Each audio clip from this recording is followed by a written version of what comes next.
Gelar perkara yang dilakukan Kejaksaan Negeri Ambon dalam kasus dugaan pengelolaan anggaran dana BOS pada Madrasah Tsanawiyah Negeri Ambon tahun 2023 dan 2024 masuk babak baru setelah melakukan serangkaian pemeriksaan saksi yang berkaitan dengan pengelolaan dana BOS. Dalam hal ini kepala sekolah, para guru, para vendor, dan beberapa panitia ditemukan terjadinya penyelewengan anggaran dana BOS pada MTS Negeri Ambon.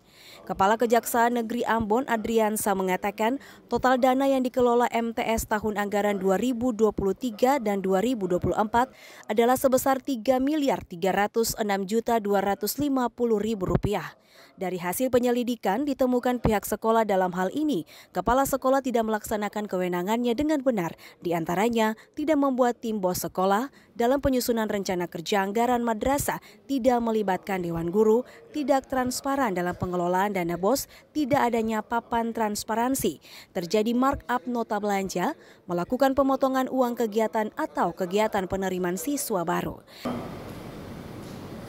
Bahwa dalam perkara ini sebelumnya pada tahap penyelidikan difokuskan terkait dana bantuan operasional sekolah atau MTS di Ambon tahun 2023 dan 2024. Namun dalam faktanya dalam DPA MTS Negeri Ambon ada beberapa anggaran yang termasuk juga anggaran dana BOS yang diduga kuat disalahgunakan dan dibuat pertanggungjawabannya tidak benar atau overlap.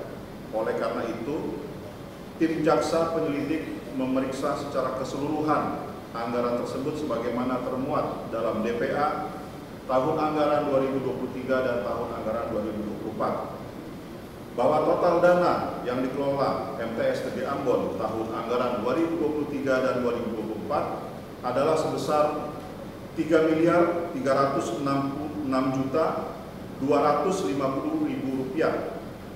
Bahwa pihak sekolah, dalam hal ini kepala sekolah, tidak melaksanakan tugas dan kewenangannya dengan benar, yaitu yang pertama, tidak membuat tim BOS sekolah.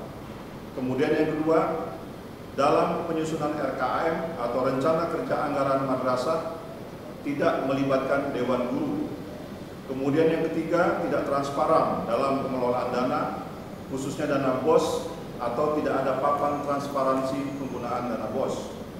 Yang keempat, terjadi markup nota belanja. Kemudian yang kelima, melakukan belanja fiktif. Keenam, melakukan pemotongan uang kegiatan atau kegiatan penerimaan siswa baru. 7, menganggarkan kegiatan pembangunan yang bertentangan dengan juknis BOS. 8, melakukan pembelanjaan tidak sesuai dengan pencatatan dalam buku kas umum atau BKU. Kepala Kejaksaan Negeri Ambon Adriansa menyatakan dalam penyelidikan tim telah meminta keterangan sebanyak 21 orang.